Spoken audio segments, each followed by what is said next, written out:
Abonnez-vous à Kadjumbo TV et vous aurez de tout. Kadjumbo TV, c'est du travail. Abonnez-vous et faites abonner aussi les autres. Chers internautes, merci d'être au rendez-vous. Likez nos émissions, abonnez-vous davantage parce que nous avons des choses à vous présenter. Ce matin, je reçois une équipe de divins du Troisième Testament pour pouvoir continuer notre randonnée. Et vous êtes présents, vous allez peut-être être satisfait de l'une de vos préoccupations. Mais avant d'entrer dans la matière d'aujourd'hui, je vous dis, faites comme d'autres gens qui pensent à leurs origines, à leur province, à leur cité, et qui font du bien pour la population. Je vous ai parlé autrefois que les Nigérians, et quand ils gagnent beaucoup d'argent, l'honneur chez eux, c'est de construire au village. Et voilà pourquoi chez eux au village, vous allez trouver des citernes d'eau, vous allez trouver même des villas imposantes, vous allez trouver que les gens restent là-bas, ils produisent pour les villes parce qu'ils n'ont rien à envier totalement de la ville. Ici, je vous présente l'hôtel Gloria. Pour vous, le Grand Kasaï, vous êtes en Europe, vous êtes en Amérique, vous êtes partout, même dans certaines des provinces de la République démocratique du Congo.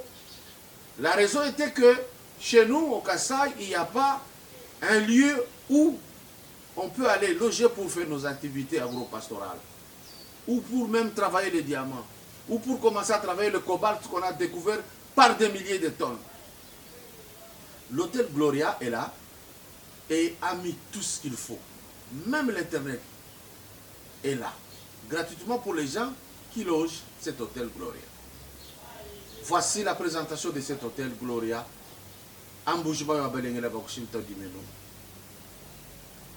Chez les gens intègres. C'est parti.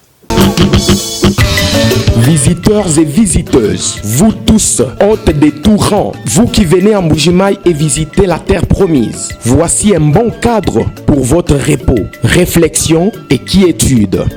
L'hôtel Gloria.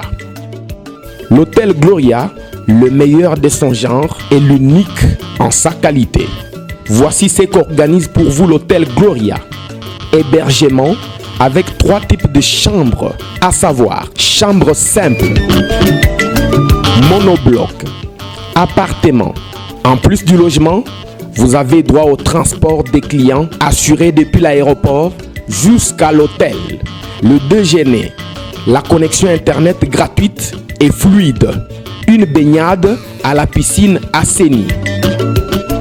L'hôtel Gloria organise un service de restauration de qualité très rapide et méticuleux sur plusieurs points de vente que voici. À la terrasse VIP, au salon VIP et au restaurant avec des cordons bleus ou cuisiniers experts en cuisine de toutes les nationalités sur terre. L'hôtel Gloria organise également pour vous un service de blanchisserie avec son pressing ultra moderne qui répond aux exigences de nos aimables clients. L'Hôtel Gloria organise pour vous un service de location des véhicules à un prix défiant toute concurrence. Une salle de spectacle pour toutes vos réunions et fêtes de mariage. Passer un séjour à l'Hôtel Gloria, c'est se donner la chance de vivre très longtemps sur Terre car les meilleures conditions de vie contribuent à la longue durée de vie sur Terre. L'Hôtel Gloria est situé au numéro 71, quartier Kachala-Bonzola, dans la commune minière de la Kanchi. L'Hôtel Gloria vous offre une occasion de vous amuser et vous détendre dans une boîte de nuit incomparable pour ceux qui veulent danser et se défouler. L'Hôtel Gloria, c'est le meilleur de sa série. L'Hôtel Gloria, c'est l'avant-goût du paradis. C'est l'Hôtel Gloria. Et c'est très... Il faut y aller, hein. Il faut aller vivre, il faut aller trouver ce qu'il y a là. Mais ce n'est pas fini. Là, l'hôtel Gloria vous donne un cadre. Vous allez là-bas, vous prenez votre chambre. D'ailleurs, on vient vous récupérer directement à l'aéroport par un minibus confortable, climatisé, parce que vous aimez tout ça. Mais je vous présente aussi la fondation André Kadima, qui continue à œuvrer. Vous avez vu, vous allez voir dans cet élément des écoles en chaume. Il a acheté des tôles pour pouvoir permettre à ce que l'abri soit confortable. Il a continué l'opération tableau. Parce que beaucoup d'écoles, comme je l'ai vu à l'Équateur, en Bujumaï, dans le fond du Katanga, mais au Bakongo, au Bandundu, les enfants étudient à même le sol. Nous avons le bois au Congo, mais nous ne fabriquons pas de banc, nous vendons le bois. Maintenant, lui, il a fabriqué des tableaux, il a donné des tôles, il continue à le faire. C'est ça qu'on demande à tout le monde.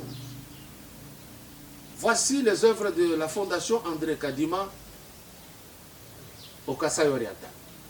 Dans le cadre de l'opération baptisée « Aucune école sans tableau », la Fondation André Kadima a fait un important don des tôles, des tableaux et des boîtes d'écrit à 4 écoles primaires du territoire de Tchilenge. C'est la vice-gouverneur des provinces qui a procédé le week-end à la remise de ces dons aux écoles bénéficiaires. Jeannette Longa Mouswamba a salué la bonne volonté de la Fondation André Kadima qui ne ménage aucun effort pour le bien-être des enfants, l'avenir de demain. Fondation André Kadima, je travaille avec la Fondation depuis plusieurs années. J'étais à Kwadi il y a 2 semaines. Je me suis arrêté dans 2 écoles. J'ai pris les images et je les ai envoyées à la Fondation Kadima. Et Kadima a pris ça en charge. Il a montré les images. Et voilà, quelques jours après seulement, j'ai eu à récolter 1200 tonnes. Avec les 1200 tonnes, j'ai donné 400 tonnes au pasteur Chibemba, le 31e CPC. Et les 800 tonnes, je viens de les distribuer dans les 4 écoles ici, au territoire de Katanda, 2 territoires de Katanda et 2 écoles du territoire de Chine. Et non seulement il y a eu 1200 tonnes, on a eu aussi des tableaux. On est encore en train de fabriquer d'autres tableaux. Il y a eu des craies, il y a aussi des lampes solaires qu'on a distribuées, mais ce n'est pas encore fini.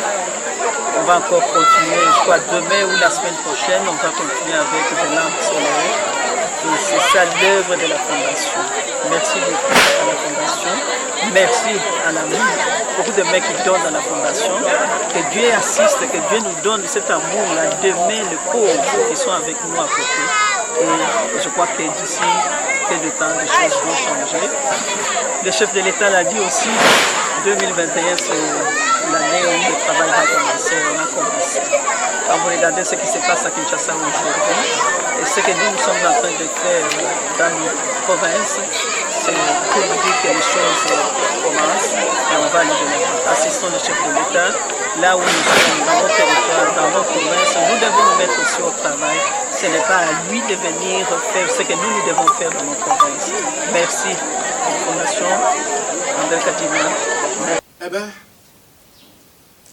les pères divins.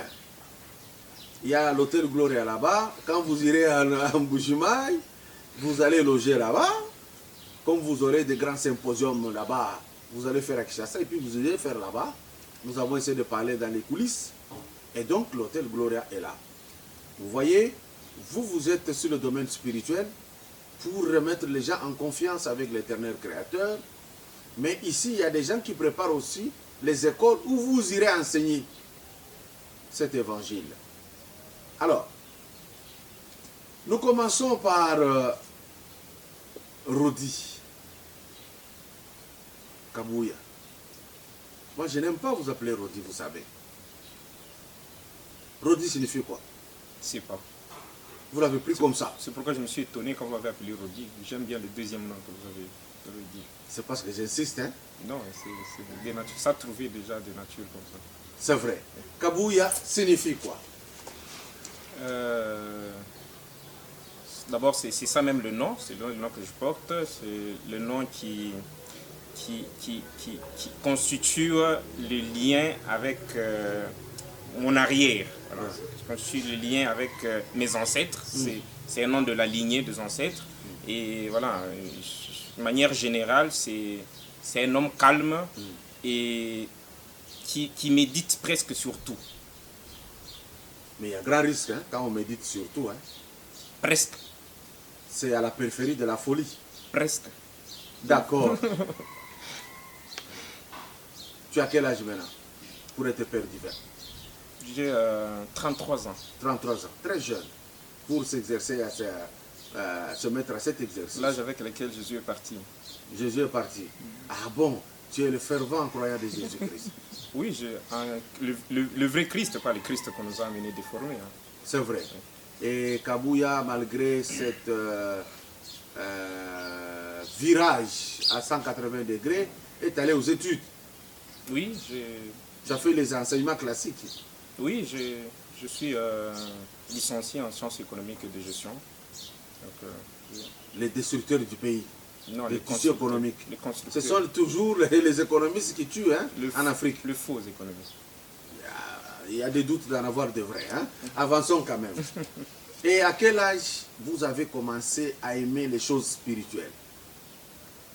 Je ne sais pas peut-être dire avec précision, mais d'après la petite histoire, voilà, donc, mes parents me disent que c'était encore très bas, encore très bas, que déjà à l'école maternelle, déjà à l'école primaire, j'étais un peu un garçon spirituel, quoi. Donc j'ai parlé des choses qui dépassaient l'entendement humain.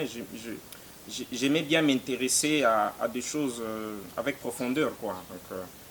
Donc si je peux parler avec précision, l'âge avec lequel j'ai pris vraiment conscience que c'est la véritable route qu'on est en train de suivre, c'est pratiquement la fin de mes études humanitaires. Hein. Donc, dès que j'ai fini les études humanitaires, quand et là, c'était où?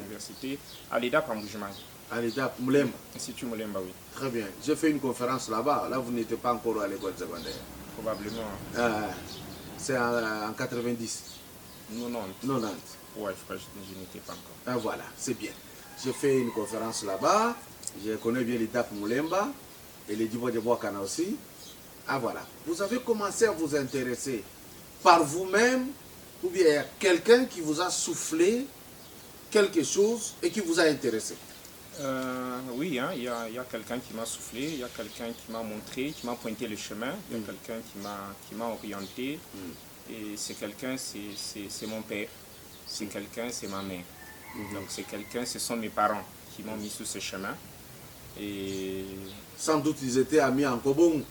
Non, non, loin de là, loin de là. D'ailleurs, mon père était parmi les gens qui vous critiquaient cet évangile, vous n'avez pas idée. Quoi. Quand on me raconte ses débuts, c'était un monsieur qui n'aimait même pas qu'on cite ce nom de ce prophète-là, ni de cette alliance. Mais quand il est arrivé, comme on a toujours dit, avant de critiquer, il faut d'abord comprendre, lire la chose. Quand il s'est approché de la chose, il s'est dit qu'il était en train de rejeter son plus grand bonheur qu'il pouvait avoir. C'est ainsi qu'il nous a intéressés. Est-ce qu'il peut dire aujourd'hui qu'il est heureux? Ou bien vous, le fait d'être heureux, c'est le fait seulement de connaître et de se caresser l'esprit? Parce que souvent, c'est comme ça chez les Noirs. Ils créent une certaine philosophie, une certaine pensée, et ils se contentent de ça, mais qu'ils n'ont pas de résultats sur le terrain. Ouais, est-ce que ce n'est pas le cas avec les parents? Non, je sais qu'il a été toujours content. D'ailleurs, qu'il soit content ou pas, moi je l'ai toujours dit, je l'ai déjà dit plus d'une fois, pour dire que le plus grand cadeau qu'il va me laisser, c'est de m'avoir montré ce chemin. C'est plus que tout ce qu'il peut me laisser, faire de moi licencié en économie, faire de moi tout ce me laisser le parcelle de trucs, ça ne représente en rien par rapport à l'effort qu'il a fait en tant que jeune dans un environnement que nous connaissons avec vous aujourd'hui, où les jeunes n'ont pas vraiment une oreille attentive vers les aînés, qu'il est arrivé pas à nous imposer, mais à nous convaincre de suivre ces chemins et d'aller découvrir ce que nous sommes en train de découvrir. Et vous êtes content quand on vous appelle Père divin? Très content et en même temps une interpellation. Très content du fait que voilà, je suis l'image et la ressemblance de Dieu. C'est d'où est venu le mot divin, parce que qui vient de Dieu. Et la responsabilité, l'interpellation, c'est quoi? Est-ce que je le mérite? Dans ce que je fais, dans ce que je dis, voilà, est-ce que je le mérite? Donc c'est une interpellation qui me permet chaque fois qu'on m'appelle comme ça de faire un examen de conscience pour faire une perfection continuelle, quoi. Est-ce que vous pouvez vous situer dans cette alliance? Vous jouez quel rôle? Je ne suis qu'un simple prêtre qui est en train de jouer comme une pièce du puzzle afin que la mission ou les objectifs de l'Alliance soient atteints. Donc, soit atteint. C'est pratiquement le petit rôle que je suis en train de jouer. Pourquoi vous l'appelez petit? Parce que je ne suis pas le seul. L'humanité entière, telle qu'on a dit avec vous dernièrement, ce n'est pas seulement les gens qui sont aujourd'hui au Troisième Testament, qui sont fils de Dieu. Il a ses élus, il a ses fils qui sont un peu parsemés partout, avec qui il est en train de travailler. Donc je ne suis qu'une simple et minuscule pièce du puzzle, quoi. Kabouya est marié. Oui, Kabouya est marié. Père de 2 enfants. 2 enfants. Que j'aime beaucoup, là. Tout le monde aime ses enfants, ne t'en fais pas. À vérifier. Hein. Si c'était le cas, on n'allait pas avoir des chèques au marché. Hein. Non, les chèques au marché n'est pas le fait qu'on ne les a pas aimés, ça c'est faux. C'est discutable. Non, ce n'est pas discutable, c'est comme ça. Dieu, tel qu'il a fait les choses, qu'est-ce que vous allez dire? Il y a des chétifs. Mais c'est Dieu. Les chétifs sont là. Vous n'allez pas dire qu'il est chétif parce qu'on ne l'a pas aimé. C'est une variété. Rien ne prouve que quand on est chétif, on est moins avantageux quand on est géant. Rien ne prouve que quand on est Mais géant... rien aussi ne prouve que quand on est chégué, on est moins que l'autre. On est moins, parce que là où il dort et là où moi je dors, c'est différent. Les traitements qu'il a, c'est que vous vous regardez et là où lui il regarde, c'est pas la même chose. Mais au moins, les traitements... Quand vous êtes dans la foule, il a une difficulté. Il vous demande toujours vous. Vous voyez, cela veut dire que c'est une variété. C'est-à-dire c'est une ambiance sur la planète Terre. Ah, on doit avoir tout ça. On doit avoir cette variété. Elle est là. Il n'y a pas moyen de faire autrement. Ce n'est pas pour rien que vous êtes venu avec le Troisième Testament. Donc c'est une variété à corriger, à éliminer. Non. Il faut savoir, il faut se poser la question de savoir si réellement les très hauts trouvent que c'est une tare. Oui, quand je l'ai dit, j'ai toujours fait mes déclarations sur base du caméra divin. De la caméra divine plutôt. C'est vrai. Hein? Oui. Qu'est-ce que vous pensez lorsque la nourriture d'un lion, c'est l'antilope, sur base de cette caméra?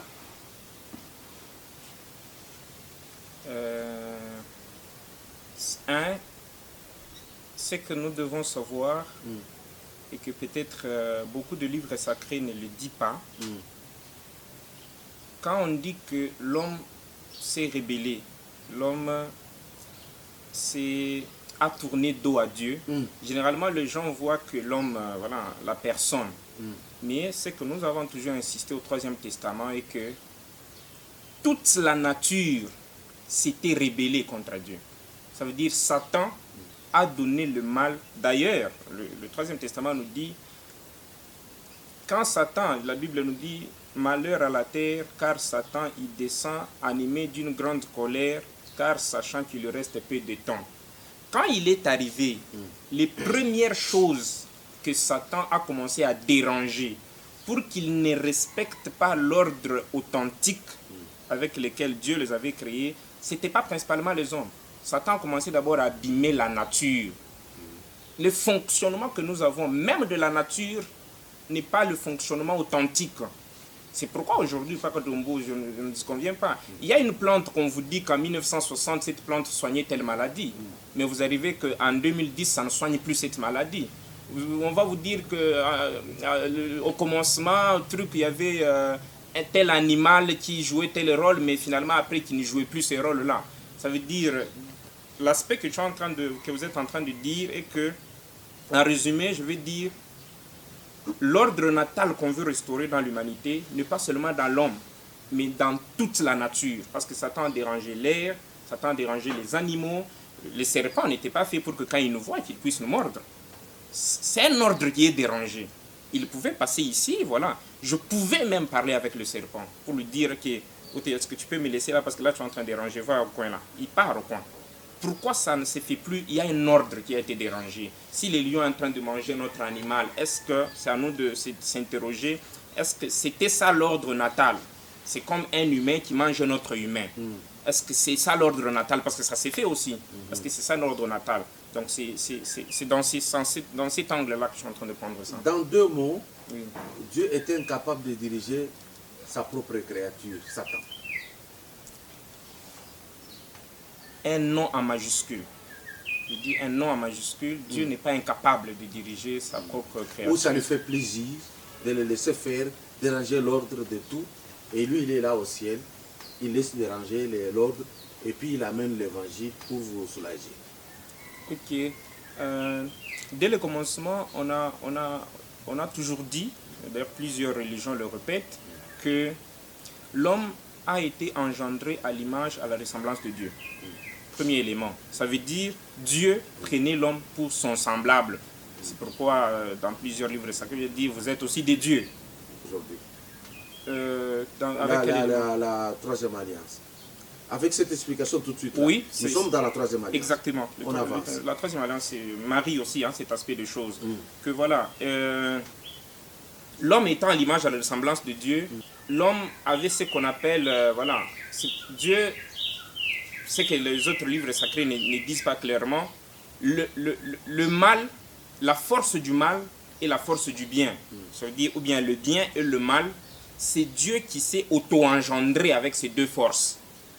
C'est comme au jardin d'Éden, quand on vous dit tu mangeras l'arbre de vie et l'arbre de la mort. Ça existait dans le jardin d'Éden. Avant que Satan ne puisse se rebeller, il y avait l'arbre de la vie, il y avait l'arbre du bien et l'arbre du mal. Et beaucoup de gens comprennent mal quand on dit le mal. Le mal, c'est quoi? Le mal négatif, c'est quand j'utilise cette force pour nuire à quelqu'un. Mais le mal positif, c'est quoi? Vous savez, l'enfant c'est méconduit à la maison. Vous lui donnez une gifle. Ça lui cause du mal. Ce n'est pas pour le nuire, mais c'est pour le corriger. Dieu voit que non. Ce que Papa Kadoma est en train de vouloir faire, si je le laisse aller, il risque de trop se méconduire. Alors pour le remettre sur le chemin, qu'est-ce que je fais? Je lui envoie une maladie qui va l'immobiliser pendant 3 jours. Le projet qu'il est en train de vouloir exécuter va s'éteindre et puis il va se retrouver pas avec la possibilité de jouer ce projet-là. Il peut t'envoyer une maladie et ça te frappe, ça t'immobilise dans la maison. C'est un mal que ça te crée, mais il ne l'a pas fait avec l'intention de nuire. C'est comme aujourd'hui, les gens ont confondu ça avec la politique, par exemple. On voit quelqu'un entrer ici, votre fils aîné, il entre ici en train de courir, voilà, transpirer. Il dit, papa, on est en train de me suivre pour me tuer. Il entre dans la maison, il se cache. Et à un moment, c'est la police qui entre pour dire, papa Kadom, tu crois en Dieu? Oui. Tu connais que mentir, c'est mauvais? Oui, je connais. Tu connais l'homme de Dieu ne dit que la vérité? Oui. Ton fils est passé par ici. Tu vas dire, oui, il est passé par ici, il est dans ma maison? Je ne crois pas. Papa Kadom, donner une telle réponse. Dire, je ne sais même pas de quoi vous parlez. C'est un mensonge, ce que vous venez de dire là. Est-ce que c'est un mensonge mal? C'est un mensonge positif parce que ça t'a aidé à sauver une situation sans nuire à quelqu'un. Voilà, sans nuire à quelqu'un. Abraham arrive avec sa sœur, qui Dieu a beaucoup aimé Abraham dans la Bible, qui était sa femme. Abraham te dit, ok, si je présente cette fille comme ma femme, ces messieurs ici risquent de me tuer pour rester avec elle. Je la présente comme ma sœur. Et puis, c'est un moyen pour moi de franchir telle barrière et puis passer. Tout en l'exposant à l'adultère. Tout en l'exposant, mais voilà. Et là, c'est un mauvais mensonge. Voilà, c'est un mensonge risqué. C'est un mensonge très risqué. Mais ce n'est pas un mal. Parce qu'un mal, il ne l'a pas fait avec l'intention ni de nuire à sa femme, ni de nuire à ce roi-là. Pourquoi tu fais ça à sa femme? C'est ton épouse? Non, je fais ça. C'est pas elle, c'est juste le doigt. C'est juste le doigt qui est allé de son côté. Donc c'est pratiquement un peu ça. Divin Kabouya, vous venez de me dire que cette notion, on ne l'a pas donnée dans d'autres enseignements de certains livres qui ont existé, mais vous la tirez du nouveau, du troisième testament. Alors soyons précis. Ou c'est le troisième testament, ou c'est la troisième alliance. Vous êtes de quel côté? Ok, merci. Je crois c'est une question qui nous revient souvent. Hein. Le testament tel qu'on le dit, c'est quoi? Bon, c'est quelqu'un qui veut quitter là où tu es pour voilà, un long voyage ou carrément changer de monde. Voilà ce que moi je pense sur tel point. Il vous laisse un document comme ça, il atteste dans ces documents comment est-ce que les choses vont se passer, les choses sur lesquelles il avait le droit quand il était là. Ça s'appelle un testament. Le texte qu'il laisse là, dans le testament là, vous lie à lui. Ça crée une alliance avec lui. Donc c'est pourquoi deux fois on le prend comme des termes synonymes, mais ça se complète dans ce sens-là. Nous sommes troisième testament parce que voilà, Dieu qui dit pour le troisième cycle de rédemption de l'humanité, parce que je n'habite pas avec vous sur la terre, moi j'habite un autre monde, mais vous qui êtes dans ce monde-là, voilà comment est-ce que les choses doivent se gérer, voilà comment la science doit se gérer, voilà comment la politique doit se gérer, voilà comment la spiritualité doit se gérer, voilà tout le domaine de la vie, comment ça doit se gérer au niveau de cette... Le testament, oui. L'alliance n'est une conséquence. Ouais, l'alliance, voilà. Alors, maintenant votre testament là, oui. C'est dans... Vous avez amené le bouquin? Malheureusement, c'est dans la voiture. Hein. Ah, d'accord. C'est là qu'on a consigné tout là-dedans. Oui, c'est dire tout, c'est peut-être tomber dans ce qu'on va démontrer peut-être plus tard avec ce que les chrétiens disent. Hein. N'ajouter point, ne retrancher point. C'est comme si Dieu commence à parler à 11h, il s'était à 18h, il ne parle plus. Ça veut dire, tout ce qu'il pouvait dire à l'humanité est consigné dans ces petits livres que nous avons là. Non. Le livre ne sont que de sommation de la parole de Dieu pour une certaine période. C'est comme aujourd'hui, on a ces livres-là. Demain, après-demain, Dieu va encore inspirer d'autres écrits. On va constituer encore un autre livre. Il va encore inspirer d'autres écrits. On va encore constituer un autre livre. Alors, on ne va pas dire que le testament, c'est quoi? C'est ses premiers livres. Non. Le testament, c'est toute la parole de Dieu qu'il a révélée, qu'il révèle et qu'il le révélera plus tard. Aujourd'hui, vous allez nous parler de cette alliance. Oui. Sur quel point? Merci, Papa Kadiombo, pour la question. Et surtout pour ces petits rappels, hein, ces petits contours que nous venons de faire, ça a été vraiment essentiel. Aujourd'hui, qu'est-ce qu'on a voulu parler à nos auditeurs, c'est est-ce que le troisième testament est-il authentique? Est-ce qu'il est vrai? Parce que comme première réaction, je crois que c'était même la première réaction chez Papa Kadiombo, quand on l'a vu pour la première fois, quand on a cité troisième testament, il a tiqué. Parce que voilà, tellement endoctriné avec il y a deux testaments, l'ancien et le nouveau, et on ferme les guillemets. Et même dans la Bible, on vous dit, à part Jésus-Christ, à part la deuxième alliance, là, tu viendras encore faire quoi? C'est lui, il n'y a pas de paix, il n'y a pas de vie éternelle en dehors de cette alliance. Donc tout est fermé. Mais aujourd'hui, on dirait, on vient du néant là pour dire aux gens, on a parlé dernièrement sur différentes questions, différentes réponses qu'on a répondues. On a parlé de l'origine de l'homme. Mais est-ce que ces gens qui sont en train de nous raconter toutes les théories qu'on a racontées sur Kadiombo TV, qui se disent du troisième testament, qui se disent de la troisième alliance, est-ce que le troisième testament est-il vraiment authentique? C'est pratiquement autour de ça qu'on a voulu graviter avec Kadiombo TV. Essayez de prouver que c'est authentique. Merci. Comme preuve que le troisième testament est authentique, avant de donner directement la preuve, on pose la question à ceux qui se posent cette question. Pourquoi il y a eu alliance? Dieu qui a engendré l'humanité, et puis, bon, première alliance, deuxième alliance. Parce qu'aujourd'hui, si on s'appelle troisième alliance, ça veut dire au moins, nous reconnaissons qu'avant nous, il y a eu deux. C'est-à-dire nous sommes en troisième position. Pourquoi est-ce qu'il y a deux alliances entre Dieu et l'humanité? C'est avant de dire le Troisième Testament est-il vrai ou faux. Pourquoi? La raison est presque commune, la compréhension est presque commune dans beaucoup de religions. C'est laquelle?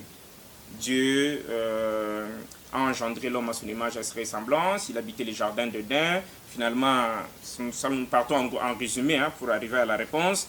L'homme s'est rébellé par Satan. Satan, finalement, l'homme a été déchu. L'homme a coupé son alliance avec Dieu parce que l'homme a fait les interdits. Dieu a coupé son alliance. Ça veut dire Dieu a coupé le contact le plus intime, le plus permanent avec l'homme, avec l'humanité. Après un moment, tel qu'on dit dans la langue maternelle, dans ma langue maternelle que j'aime bien, l'unique langue au monde qui est restée avec des vibrations de la langue authentique qui est le Chiluba, on dit Dieu, après des années, il a constaté, bon, mon fils sait me conduire. Est-ce que je dois le laisser éternellement souffrir comme ça alors qu'il a été engendré à mon image, à ressemblance, sans mort, sans souffrance, sans maladie, sans quoi? Non, il est tel qu'on dit encore en Chiluba, alors, je vois qu'il est vraiment au bout, je dois récupérer mon fils. C'est ça le départ, l'idée initiale ayant engendré les alliances. Alors, vu que l'humanité est telle que déjà, qu'est-ce que je peux faire moi, Dieu, pour récupérer cette humanité? Dieu regarde dans l'humanité, Dieu dit, oh, je vois que j'ai engendré trois grandes races. Une seule race, bien sûr, mais ayant la capacité d'engendrer les deux autres races, tout vient quand même de Dieu, parce que nous aussi, nous venons de Dieu. Alors, ces trois grandes races, comment les récupérer? Dieu a mis au départ une longue école divisée en 3 cycles, et chaque école devant constituer une alliance pour récupérer la race, la purifier. Et au finish, il aura toute l'humanité ou toutes les races récupérées. C'est ça la raison principale. Alors ça nous intéresse. Oui. La première alliance est récupérée que la race. Voilà. Et la deuxième et puis la troisième. La troisième, très intéressant. C'est pourquoi aujourd'hui on se pose, si les gens sont au moins d'accord que c'est ça les débuts des alliances, oui. Exactement la question la plus intelligente serait celle-là. La première c'était pour qui, la deuxième c'était pour qui, la troisième c'était pour qui, et pourquoi d'abord ces trois alliances? Première raison, on a dit avec vous, on venait de le dire tantôt, que c'était pour récupérer, catégorisant les alliances par race. Il fallait commencer l'alliance avec le rouge, l'alliance avec le blanc et l'alliance avec le noir. C'était à l'origine. Et pourquoi seulement trois alliances encore? Une autre raison fondamentale, Papa Kadiombo, c'est laquelle Dieu nous dit ceci au Troisième Testament. Une main normale, je sais qu'il y a des mains qui ne sont pas normales, qui ont soit un doigt ou 7 doigts, mais une main normale a 5 doigts. Et ce n'est pas pour rien que Dieu a mis ces 5 doigts sur chaque humain. C'est pour lui dire que tout ce que Dieu a engendré est regroupé en 5 règnes. Le règne minéral, le règne végétal, le règne animal, le règne humain et le règne vivant. Alors, quand l'homme a chuté, la nature a chuté, l'homme qui est d'abord l'image et la ressemblance de Dieu, que Dieu devait récupérer pour maintenant venir travailler avec l'homme pour récupérer aussi la nature, parce que la nature a été aussi déchue. L'homme, en chutant, au commencement, il est tombé presque derrière même le premier règne, qui est le dernier règne, qui est le règne minéral. C'est pourquoi à l'époque, d'où est venue l'idolâtrie. Quelqu'un pouvait te prendre une pierre, pouvait te prendre une plante, il lit quelque part pour dire « ça assure ma protection ». Ça veut dire il prend cette histoire même plus fort que lui-même. C'est d'où est venu, ça veut dire l'homme est allé chuter là-bas. Là, nous sommes en train d'expliquer pourquoi il devait y avoir 3 alliances. On a compris la raison d'être de ces alliances, c'était pour récupérer. Mais pourquoi 3? 3, on a dit, première raison, pour récupérer les 3 races. Deuxième raison très fondamentale, c'est, voilà, l'homme ayant tombé est arrivé à ce niveau. Il faut restaurer. Il faut restaurer. Il faut recommencer ce processus pour le ramener à un homme divin, l'homme à l'image et à la ressemblance de Dieu. C'est pourquoi Dieu, sachant cela, pour venir conclure la première alliance ou le premier testament qu'il a conclu avec Moïse, on a déjà pris le temps de le démontrer ici, quand l'enfant tombe dans la boue, pour le récupérer, on appelle l'enfant ou bien on le suit dans la boue? On le tire. Voilà, on le tire là où il est dans la boue. Si la boue est de ce côté-là, mon enfant est tombé dans la boue, on court vite pour aller retirer l'enfant. Ça veut dire on s'approche de l'état de déchéance où cet enfant est. C'est pourquoi Dieu, en venant pour la première alliance, a pris la forme spirituelle dans laquelle l'homme s'est retrouvé. C'est pourquoi Dieu, en parlant avec Moïse, c'était sous forme d'un feu d'un buisson ardent hein, qui brûlait l'arbre sans le brûler, si on peut se dire comme ça. Ça veut dire, Dieu a montré l'état d'esprit où se trouvait encore l'homme. C'était le règne minéral et végétal, parce que le végétal directement c'est lié au règne minéral. Il fallait prendre l'homme là-bas pour commencer avec le processus. Bien que toute l'humanité, ce testament exactement concerne toute l'humanité, mais principalement la race avec qui Dieu conclut la chose. En allant avec l'homme vers ses côtés ici, c'est pourquoi le deuxième alliance, Dieu, qui est venu conclure avec Jésus, qui est devenu plus tard Jésus-Christ, l'Esprit de Dieu s'est manifesté sous forme de la colombe, qui était l'animal. Ça veut dire pour dire, voilà, bien que toute l'humanité n'a pas encore quitté l'idolâtrie, n'a pas encore quitté ses règnes vers là, Dieu ne manquait jamais quelques âmes d'échantillon dans chaque génération. Alors, il y avait une âme d'échantillon, un échantillon d'âmes qui avait déjà atteint le niveau du règne animal. Et quittant là-bas, c'est pourquoi au Troisième Testament, Dieu, pour venir conclure le Troisième Testament, la Troisième Alliance, est venu a envoyé son Fils, son Christ, qui avait fait de Jésus-Christ, sous forme d'un humain. Ce que le divin Père Ilungambi Dimbaï Kazadin Kobong nous dit que le 18 septembre 1936, lors de la conclusion de la Troisième Alliance ou Troisième Testament, c'était à 13h, il a vu un homme descendre du ciel habillé en blanc, tenant une épée très furieuse. Après s'être présenté, il a dit, c'est moi, le Fils de Dieu, aîné de Dieu, ou bien le Christ. Dieu m'a envoyé conclure avec toi le Troisième Testament. Ça veut dire... Et là, Dieu a descendu le règne animal vers le règne humain.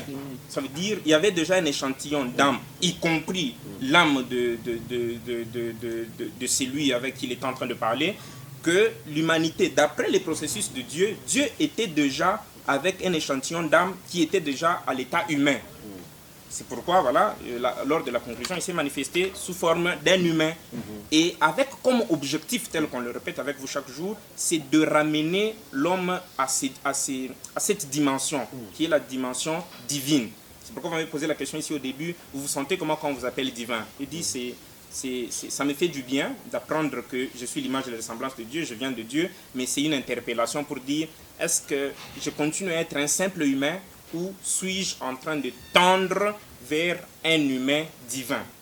Voilà de manière globale. En Chiluba, vous allez vous appeler comment? Parce que divin, c'est en français. Oui. En Chiluba. Vidjamukulu Tatu. Oui, ou bien Vidjamukulu Tatu. Oui. Très bien. Vidjamukulu Mam. Vidjamukulu Mam. Tu crées aussi. Parce qu'en principe, en français, on allait entrer directement pour dire Dieu le Père. Vous voyez? Or, en français, vous voyez, c'est comme divin pour dire on vient de Dieu, ça s'équilibre. Mais en Chiluba, nous sommes des dieux. Parce que le poisson ne met commande d'un autre poisson. C'est ça. Alors, situez-moi la race rouge avec Moïse. Oui. Vous les liez comment? Parce que Moïse, dans plusieurs évangiles que nous avons lus, Moïse était noir. Oui. Alors, comment vous liez Moïse à rouge? Merci pour la question. Je crois que c'est pour la meilleure compréhension de nos internautes. Hein. Je crois qu'on en avait déjà encore parlé. On répète pour la meilleure compréhension. Tel qu'on s'est dit au commencement, pour la meilleure compréhension, l'homme qui a péché, l'homme vraiment qui a péché au commencement, qui a été chassé du jardin d'Éden, jusque-là, ni la race rouge, ni la race blanche n'existaient pas. l'homme qui a été maudit sur cette terre. D'ailleurs, il n'y avait que les hommes qu'en Afrique, au Congo, dont le noyau était le Grand Kassai. Et cet homme, ça veut dire, c'est lui qui a été maudit, c'est lui qui a été chassé. C'est en quittant le vrai berceau de l'humanité qui est aujourd'hui ignoré. On va même, une petite parenthèse, on va revenir, pourquoi c'est ignoré. Regardez par exemple Paka Diombo. Vous voyez la carte géographique. On nous a appris que la carte géographique a 4 points, non? Ça veut dire on est au nord, on est au sud, on est à l'est, on est à l'ouest. Mais si je mets là, je suis où? Au centre. Pourquoi ce centre est au nord et au sud, à l'est et à l'ouest? Il les rassemble tout. Il rassemble tout. Il n'est nulle part sur ce. Pourquoi lui on ne le cite pas? Pourquoi on ne peut pas dire que on a 5 points? Parce que si je suis là, je n'appartiens à aucun point cardinal, aucun point cardinal plutôt. Pourquoi on a oublié un 5e point? C'est pourquoi, voilà, c'est une des raisons pour dire, il y a certaines choses, je peux vous cacher chez vous. Mais si j'ose seulement vous dire, chez vous, il y a une barrière rouge, chez vous, il y a un véhicule comme ça, chez vous, il y a un chien qui s'appelle comme ça, chez vous, il y a telle caractéristique. Même si je ne vous donne pas l'adresse, un jour, si vous êtes en train de circuler, vous passez un endroit comme ça, c'est très facile pour vous de vous retrouver. C'est ça chez nous. Ça fait partie de beaucoup de points qu'on a eu à cacher pour que, vu qu'on ne veut pas montrer à l'humanité la vraie origine des choses, si nous laissons ces genres d'éléments, l'humanité peut se retrouver et dire non, non, même si on ne dit pas que c'est chez nous, mais on dit qu'au commencement il y avait tel animal. Mais tel animal n'est que chez nous, non? Au commencement tel animal était que chez nous. Alors, pour même empêcher aux gens de penser à ce point, oublions le centre. C'est comme on dit aujourd'hui, le globe, c'est le continent africain au centre, le Congo est au centre du continent, et au centre du Congo, il y a le Kassai. Et c'est ça le 5e point qui a été même ignoré. Pour nous, c'est quoi le 3e testament dit, nous avons 5 points cardinaux. Nous n'avons pas jamais 4 points cardinaux. C'est pourquoi, une autre parenthèse, avant de revenir à la raison, vu que les gens sont partis de là, chassés maintenant, c'est là où ils sont allés fonder le premier foyer de civilisation après la chute, qui est l'Égypte. Et c'est pas pour rien. Mais les Blancs montrent nous ont des accès pour dire que les Balouba sont venus de l'Égypte pour habiter là-bas.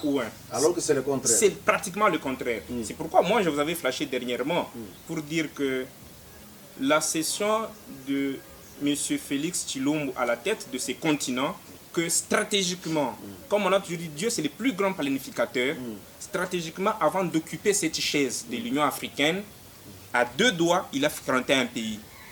Ça, loin l'idée de le minimiser, mais je ne crois même pas qu'il comprend ce que Dieu est en train de faire avec lui. Je pense qu'il comprend. Il est allé, je l'ai vu au pied du Sphinx. Et sa manière d'être au pied du Sphinx est différente même d'Obama, de Sarkozy, les autres. Mais lui, c'est exceptionnel. Il est au centre, il est seul, il est là. Et je vois le Sphinx et lui là-bas, comme pour investir. Voilà, ça c'était une parenthèse, on aura le temps de venir. On revient directement sur votre question, le rouge et le noir. Donc vous avez dit, quand tout a été chassé, c'était le noir. Et Dieu dit quoi? Parce que ce toi noir qui a l'origine de la chute de l'humanité, nous devons avoir le droit de le reconnaître. C'est l'homme noir qui a fait chuter l'humanité. Parce qu'il n'existait que l'homme noir à cette époque-là. Alors pour commencer à récupérer l'humanité, il a fallu que l'homme noir soit le premier à activer ces processus de récupération. Mais Dieu s'est dit, bon, c'est l'homme noir qui doit récupérer. Mais quand les gens tombent, la première personne à récupérer, des fois on néglige un peu l'aîné, on a tendance à vouloir récupérer d'abord les plus jeunes que l'aîné. Raison pour laquelle je dis, ok, comme c'est l'homme noir qui est à l'origine, c'est lui qui doit déclencher, bien que je dois conclure cette race avec la race rouge, Moïse, on l'a déjà testé plus d'une fois ici, que Moïse est de la race noire. On l'a déjà dit, Moïse est un Africain. Mais Dieu, dans ses planifications, il s'est dit, parce qu'il doit aller, je dois l'utiliser comme testateur, comme médiateur de la première alliance avec le rouge, il devait entrer en mariage avec une rouge. Raison pour laquelle on a toujours répété que Moïse c'est un noir, c'est un Africain, mais il s'est marié à une Asiatique. Ça veut dire les Asiatiques, nous sommes leurs oncles paternels.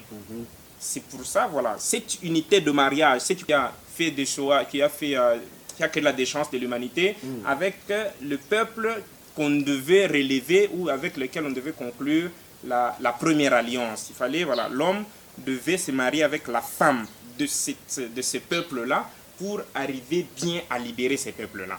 C'est ça le lien qu'on peut tirer. Et le blanc, il est venu d'où? Ouais, le blanc, il est venu d'où? Ici, Moïse, noir, Oui, qui épouse une asiatique oui, et qui nous pond du rouge. oui. Maintenant, le blanc Oui, aussi. oui. Il y a eu quel phénomène pour que le blanc arrive? Ok. Là, nous rentrons vraiment à la genèse des choses. Mm. Tel qu'on le disait, tout a commencé au Kassai, après avoir péché au Congo, en Afrique, pour être bien général. Quand on a chassé l'homme, l'homme est allé ce qu'on appelle en débandade. Voilà. En débandade désordonnée. Ouais. Et il est allé avec sous vibration de Dieu, sous vibration de la rébellion satanique, il est allé fonder le premier foyer de civilisation en Égypte.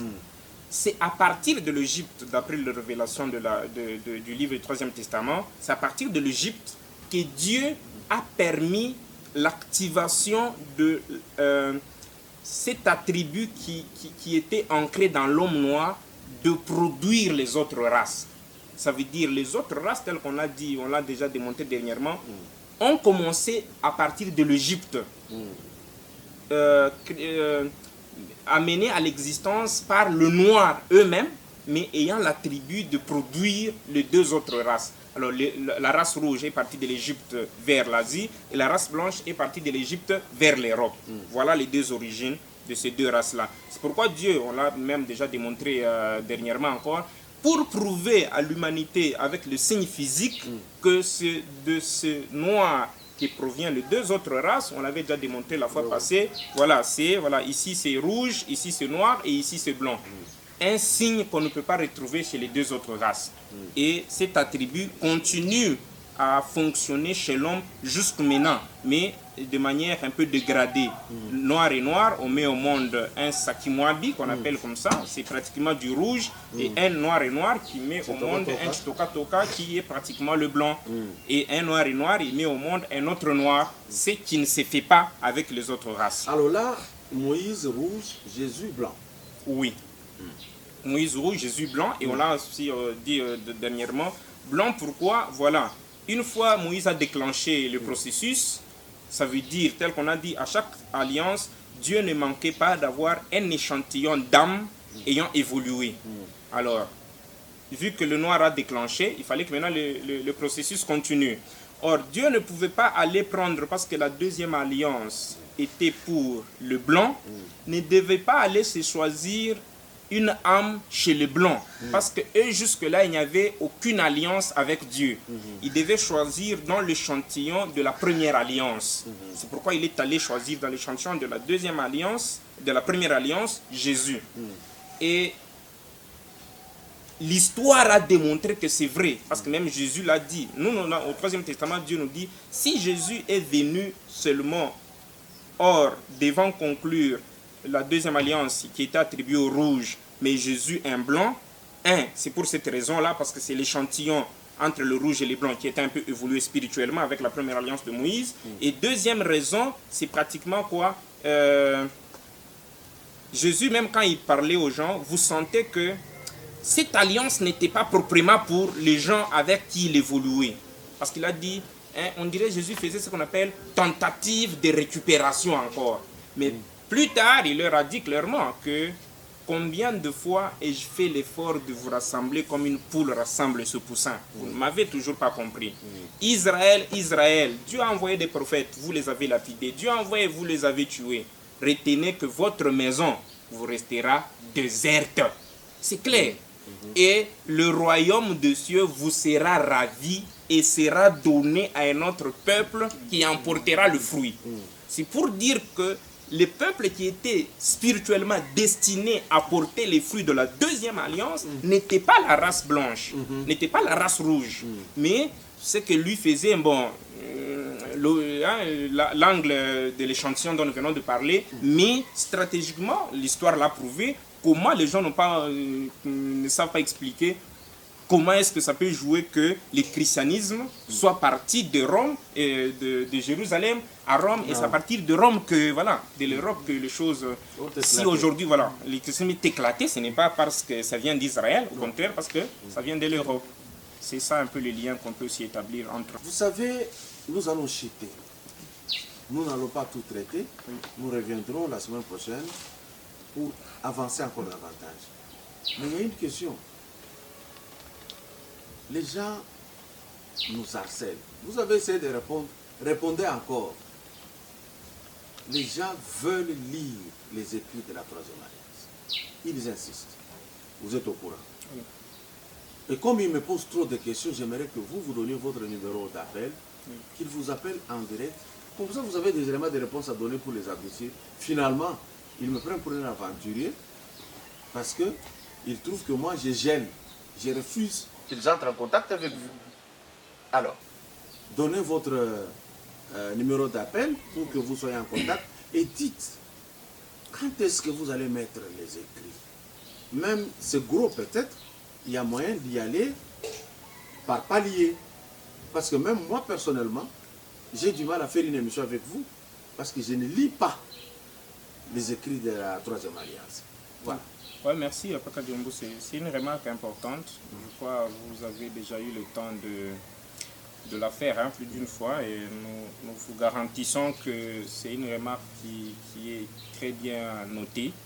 Et tel qu'on l'a dit la fois passée, que nos internautes prennent leur mal en patience. Le livre est là. Et bientôt là, il sera à leur disposition. Il fallait se cacher, il fallait être au front pour mener un combat véritable dans le monde invisible, dans le monde spirituel. Et vu que cette étape est terminée, et nous avons le feu vert de se tenir aujourd'hui devant la caméra pour annoncer cet évangile, nous sommes en train de mettre quand même les choses en ordre. Donc, tel qu'on a expliqué la fois passée, c'est pas avec la même tenue qu'on a été au front, c'est pas avec cette même tenue qu'on peut s'amener dans une fête.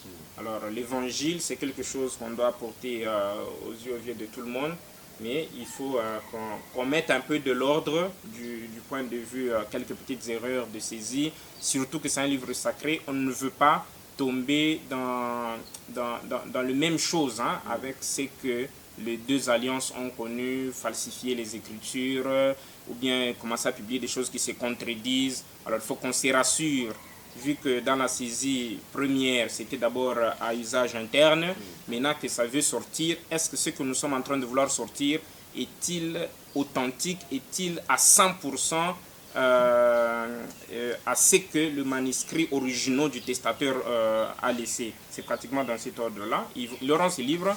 Pour ceux qui veulent nous contacter, le numéro WhatsApp est le 243 81 650 14 65.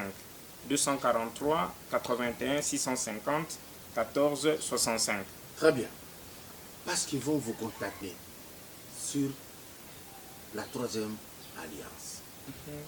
Les gens qui sont chez eux à la maison, qu'ils s'en tiennent à quoi en attendant que les livres arrivent? Parce que quand même, ils partent toujours dans leurs églises traditionnelles. Mais qu'est-ce que vous leur donnez? Parce que la Troisième Alliance est là, mais ils ne l'ont pas physiquement. Ouais, merci.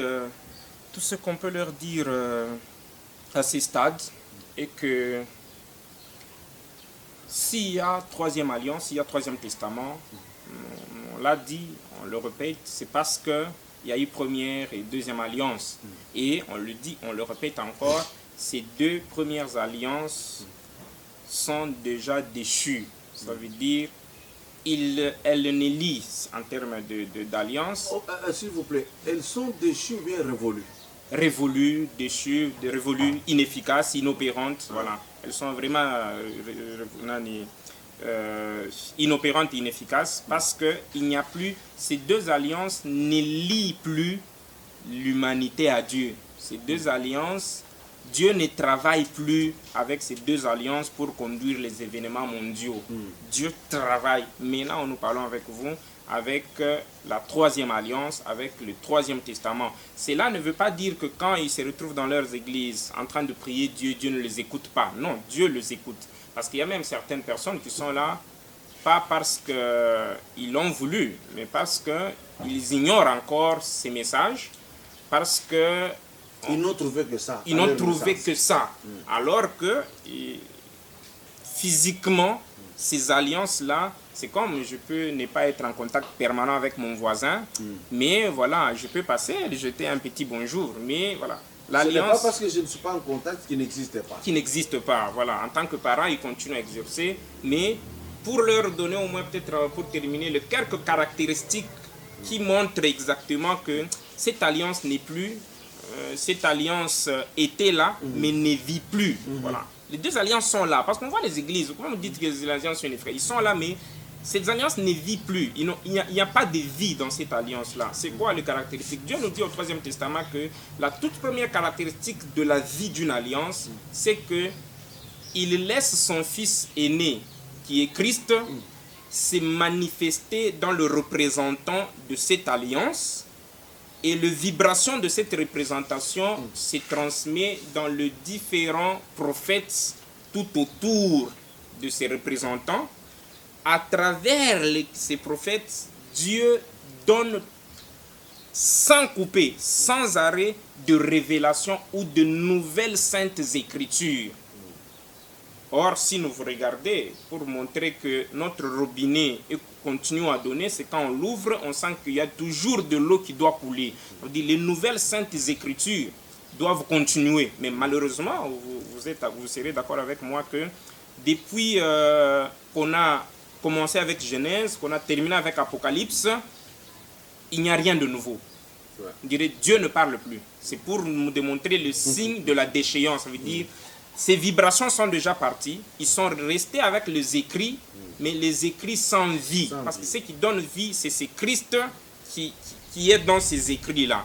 Ça, c'est le premier élément. Le deuxième élément, c'est quoi? C'est pourquoi, dernièrement, j'ai parlé avec le chrétien pour dire, il y a des chrétiens qui refusent la Noël.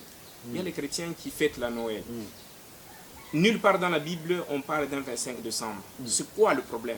Non, exactement, Jésus n'était pas né le 25, mais pour se rappeler de lui, nous nous sommes imaginé une date. J'ai dit, ok. Des arrangements. Des arrangements. Non, c'est une bonne idée de se rappeler de votre maître. On ne se convient pas. Votre maître, là, vous êtes en contact permanent avec lui ou bien le téléphone ne passe pas? Il dit, non, Jésus, il est Azali, Awa. Ok, mais si...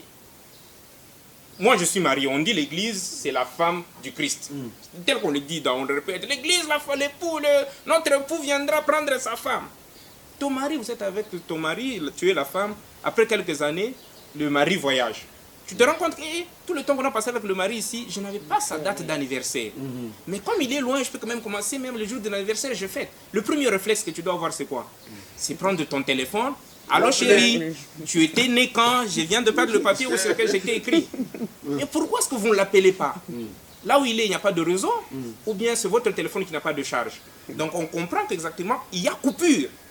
L'autre dit c'est le 25, l'autre dit ce n'est pas le 25. Le même maître. Alors mettez-vous tous les chrétiens ensemble, mettez les unités. Communiquez votre maître. Dites maître, on avait oublié. Est-ce que tu peux nous départager? On a pris une... Parce qu'il suffit que ce maître-là revienne. Il trouve, alors qu'il est né par exemple le 14 janvier, mais lui revient le 25 décembre, il trouve une fête. Sa femme organise une fête pour dire... Et puis il demande. Il demande, la fête c'est qui? C'est pour mon mari. Ah, moi je suis né le 14. Comment la fête du 25? Ça veut dire... les gens fêter, sinon ça fait la honte. Ça veut dire la fête là n'est plus la fête de ces maris-là. La femme a déjà trouvé un autre mari. C'est le mari... Le nouveau mari pour qui on fête maintenant la date du 25 décembre. Parce que pour faire ça, il faut être scientifique. Ça ne demande pas. C'est comme aujourd'hui. Il y a de ces écrits, quand nous sommes en train de mettre au propre là, exactement. On se retrouve de certaines déclarations et dit, mais Dieu, ici même nous, ça nous dépasse là. On ne comprend pas. On s'est réunis dans une retraite. On téléphone. Tu nous as laissé, tu nous avais envoyé un texte comme ça depuis 1945, mais on ne le comprend pas. C'est quoi? Non, quand j'avais dit ça, ça voulait dire ça, ça voulait dire ça, ça voulait dire ça. La même chose, on rassemble les réponses. Si la réponse vient d'une seule source, elle sera unique. Mais si la réponse vient d'une seule source et elle est différente, ça veut dire soit la source est abîmée, Des fois, elle donne la bonne réponse, des fois, elle donne la mauvaise réponse, ou bien sont deux sources différentes. Ouais. C'est pratiquement ce qui est avec le christianisme. Donc, tel que vous l'avez dit, on ne sait pas tout terminer maintenant. La suite sera exactement pour... beaucoup de gens disent, mais écoutez, vous nous amenez le livre, mais est-ce que vous ne pouvez pas nous montrer que dans ces livres-là, vous voyez, par exemple, prenez l'enfant à l'école primaire, il ne faut pas directement commencer tel que vous nous avez conseillé au début, commencer directement avec lui, avec les intégrales. Vous voyez, il faut toujours commencer avec des choses qu'il comprend pour monter avec lui vers ce qu'il ne comprend pas. Est-ce qu'on peut parler du Troisième Testament dans la Bible? Est-ce que c'est possible? Est-ce qu'il y a des promesses de notre évangile, d'une autre alliance qui devait être troisième? Est-ce qu'on s'est retrouvé de traces comme ça dans la Bible? Est-ce qu'on s'est retrouvé de traces comme ça en dehors de votre livre, même les autres livres qui ne sont pas la Bible, qui ne sont pas africains, mais qui sont du monde? C'est pratiquement cet aspect qu'on pourra, par lequel on pourra continuer notre deuxième numéro, le Troisième Testament. Est-il authentique? Ça peut être pris comme première partie. Et la deuxième partie, on aura à suivre ces cheminements-là. Merci beaucoup. Chers internautes, vous venez de suivre le divin Père Kabouya. Il a expliqué, peut-être que je lui demanderai la prochaine fois, les mêmes explications. Vous m'entendez, Kabouya? Oui, je vous entends très bien. Si ça peut s'expliquer en Lingala, en Chiluba et en Swahili. Parce que vous parlez toutes ces langues là-bas. Oui, oui. Parce que... Je tâtonne un peu en Lingala, mais voilà. Oh oui, parce que si vous sentez, hein, le besoin n'est pas le besoin de ceux-là qui parlent français. Mais le besoin est pour toute l'humanité. Pour toute l'humanité ne parle pas français. Et même les gens qui vont nous suivre, on parle d'alliance, on parle de ceci, on parle... Quelque part, ils sont perdus. Ils risquent de retourner dans les alliances déchues parce que finalement, ils ne vous comprennent pas. Mais si ça s'explique en langue du terroir, un langage simple, ils peuvent bien saisir le message. Ça, je peux vous le garantir. Ouais, moi, je comprends, d'autres aussi comprennent, mais beaucoup de ceux-là qui affluent dans les églises, je vous dis, hein, moi, je suis en contact avec beaucoup, ils sont fatigués. Ils sont franchement fatigués. Le risque, c'est qu'on peut, dès qu'on les laisse longtemps, c'est Satan qui les récupère. Parce que l'Église a déçu. Parce que même pendant le Covid, quand ils ont entendu des pasteurs donner des numéros d'air, tel, de ceci, envoyer l'argent, ils se sont dit, mais ces gens, est-ce qu'ils ont la conscience? La maladie est là. Ils nous ont pas fait ça. Ils demandent qu'on donne l'argent alors qu'on ne travaille plus. Parce qu'on avait fermé des supermarchés. Tous les... Comment est-ce que c'est possible, ces gens? C'est ce que vous avez dit. Alors, il y a toute dernière. Il ne faut pas m'en vouloir. Parce que vous commencez à me regarder comme ça, comme si je suis aux eaux. Ces gens-là, ils ne jurent que par Jésus-Christ. Dans l'entretemps, vous leur dites quoi? Qu'ils prient au nom de Jésus, comme toujours, ou bien qu'ils arrêtent de prier. Qu'est-ce qu'ils peuvent faire en attendant les écrits sur la Troisième Alliance? Merci, Papa Kadiumbo. On ne peut jamais interdire à quelqu'un de prier. Ça, c'est le premier élément. Qu'il continue à prier. Mais tout ce qu'on pourra leur demander pour l'instant est que devant Dieu, qu'on ne s'amène pas plein. On dirait on s'amène déjà plein. On dirait tout ça là, moi formule juste pour dire on a prié. Donc il faut qu'on s'amène devant Dieu, c'est vider d'abord. Ça veut dire se prendre pour un ignorant et laisser Dieu vous remplir. Voilà. S'amener devant Dieu, quelle que soit votre façon de prier. Si vous priez à genoux, si vous priez assis, si vous priez les yeux fermés, si vous priez les yeux ouverts, tout ce qu'on peut leur demander, ne cessez jamais de prier. Mais chaque jour dans votre prière, dites ça à Dieu. Parce que j'ai suivi une de vos émissions avec le prof Tchalala. J'avais aimé une de ses citations. Il dit, la grandeur de Dieu, c'est de créer et de cacher. Et la grandeur de l'homme, c'est de chercher et de trouver. C'est vraiment important. Alors, Dieu qui a créé, Dieu a caché la vérité. Alors, leur grandeur sera de chercher cette vérité et de la trouver. Alors, dans leur prière, on croyait que c'était fini avec les alliances. Mais qu'est-ce que c'est que cette histoire qui arrive? Qu'est-ce que c'est que cette histoire qui Ouvre-moi les arrive? yeux pour voir. Ouvre-moi les yeux, je suis ignorant. Je ne veux pas demain qu'on dise je n'ai pas été là-bas, je serai frappé de ça. J'ai été là-bas, je pars à la perdition. Conduis-moi. C'est quoi cette histoire? C'est toi qui viens ou c'est quelqu'un d'autre qui est en train de prendre la couverture divine alors que le fond n'a rien à voir avec ça? Certainement, Dieu ne manquera pas, s'il prie avec sincérité, honnêteté, toute conscience, Dieu ne manquera pas d'inspirer une réponse vraie par rapport à cette question-là. Mais vous, dans vos prières, Christ a une place. Oui. Jésus-Christ de Nazareth. Oui. Très bien. Tel qu'on a dit, Christ, fils aîné de Dieu, Jésus-Christ, un des prophètes qui a connu l'incarnation, la manifestation de Christ. Là, ça sera une prochaine émission. Oui. De faire la différence entre la manifestation du Christ dans l'homme Jésus. Oui.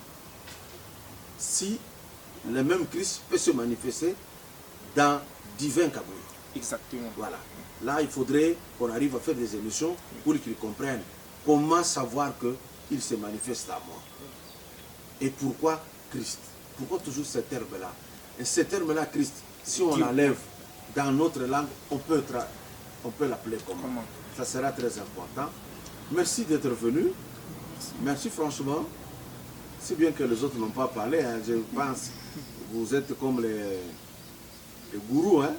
Les autres ne parlent pas, c'est vous qui parlez. Non, en fait, eux devaient, si vous le voyez, ils ont certaines choses qu'ils devaient lire dans la partie qu'on a carrément balancée à notre deuxième numéro.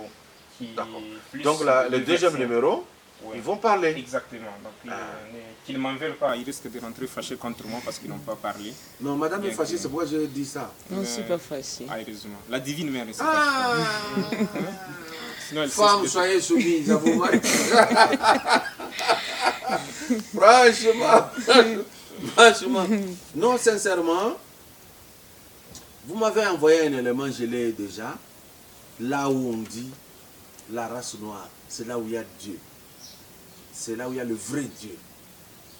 Cet élément, je demande à la technique de nous balancer. Comme vous aimez que ça sorte de la bouche d'un blanc, les blancs vous parlent. Suivez cet élément. Ça veut dire que Kushi signifie Yesh Hashem, il y a Dieu. Ça veut dire que dans l'africain se trouve Dieu. C'est absolument incroyable. Dans les peuples africains se trouve le Dieu authentique qui a pour nom Yudke Vavke. Incroyable. Ça veut dire que caché à l'intérieur des peuples africains se trouve le véritable Dieu. Et c'est pour ça que en hébreu on appelle le noir Kushi, qui fait allusion à Yesh Havaye.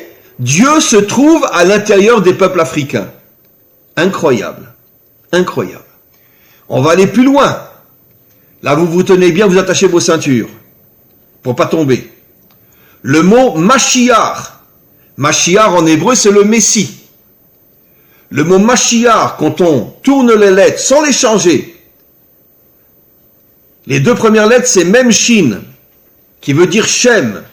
Shem, c'est l'identité. Quelle est l'identité du Mashiach? Les deux premières lettres du mot Mashiach signifient l'identité. Et après, on a un Yud et un Chet, qui sont les deux premières lettres de Israël et Cham. Israël, Yud, Cham, l'origine des peuples africains, comme on va le voir dans quelques instants. Ça veut dire que le Mashiach porte l'identité du peuple d'Israël et des peuples africains. Parce que vous venez de suivre, ça vous a fait beaucoup plus plaisir. Voyagez sur le Kasaï oriental, il y a beaucoup de choses qui vous attendent. Allez, vous serez logé à l'hôtel Gloria, avec tous les services qu'il faut.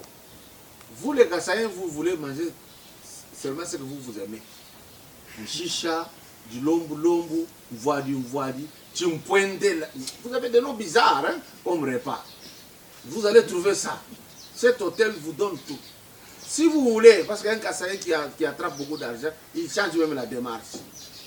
Il vit à Dubaï, il revient au pays, où est l'hamburger? Il prononce très mal. Des hamburgers, vous allez les trouver à l'hôtel Gloria. Vous allez manger à votre faim. Et surtout, j'insiste, quand vous allez descendre au Kassai pour les grands séminaires ou bien les grands symposiums, allez là-bas, parce que je viendrai, vous allez me trouver là-bas. Comme ça, quand la conférence passe, nous rentrons dans... D'ailleurs, l'hôtel Gloria a des salles de conférence. Il a tout. Et l'électricité 5 sur 5. Matin, midi, soir. Et donc, vous êtes bénis, spot publicitaire, hôtel Gloria. Visiteurs et visiteuses, vous tous, hôtes des Tourans, vous qui venez à Mbujimaï et visiter la terre promise, voici un bon cadre pour votre repos, réflexion et quiétude. L'hôtel Gloria. L'hôtel Gloria, le meilleur de son genre et l'unique en sa qualité. Voici ce qu'organise pour vous l'hôtel Gloria. Hébergement avec 3 types de chambres, à savoir chambre simple, monobloc, appartement. En plus du logement, vous avez droit au transport des clients assuré depuis l'aéroport jusqu'à l'hôtel, le déjeuner, la connexion internet gratuite et fluide, une baignade à la piscine assainie. L'hôtel Gloria organise un service de restauration de qualité très rapide et méticuleux sur plusieurs points de vente que voici. À la terrasse VIP, au salon VIP et au restaurant avec des cordons bleus ou cuisiniers experts en cuisine de toutes les nationalités sur terre. L'hôtel Gloria organise également pour vous un service de blanchisserie avec son pressing ultra moderne qui répond aux exigences de nos aimables clients. L'hôtel Gloria organise pour vous un service de location des véhicules à un prix défiant toute concurrence. Une salle de spectacle pour toutes vos réunions et fêtes de mariage. Passer un séjour à l'hôtel Gloria, c'est se donner la chance de vivre très longtemps sur Terre car les meilleures conditions de vie contribuent à la longue durée de vie sur Terre. L'hôtel Gloria est situé au numéro 71, quartier Kachala-Bonzola, dans la commune minière de la Kanchi. L'hôtel Gloria vous offre une occasion de vous amuser et vous détendre dans une boîte de nuit incomparable pour ceux qui veulent danser et se défouler. L'hôtel Gloria, c'est le meilleur de sa série. L'hôtel Gloria, c'est l'avant-goût du paradis. Ce n'est pas seulement au Kassai où on fait des œuvres.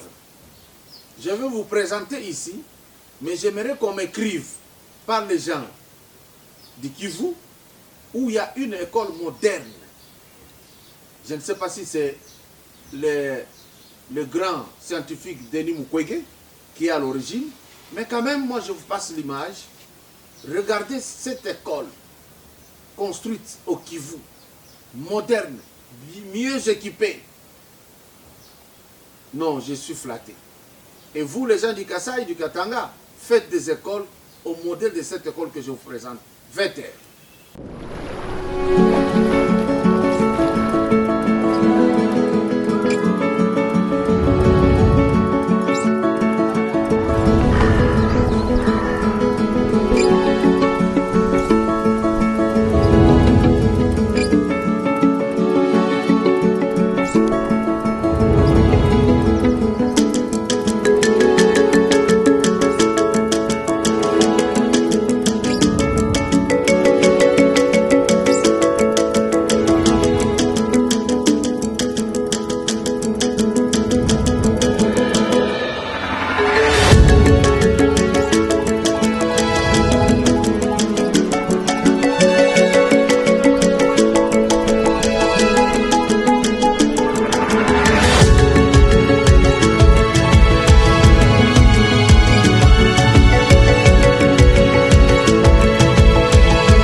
Alors, tous les Congolais, pensez chez vous. Vous avez beaucoup d'argent. Vous aimez la capitale Kinshasa, c'est bien. Mais chez vous, on a besoin des choses telles que vous venez de les suivre. D'ici là, portez-vous bien, likez les émissions, abonnez-vous et nous serons plus que heureux. Bye bye. Abonnez-vous à Kadjumbo TV et vous aurez de tout. Kadjumbo TV, c'est du travail. Abonnez-vous et faites abonner aussi les autres.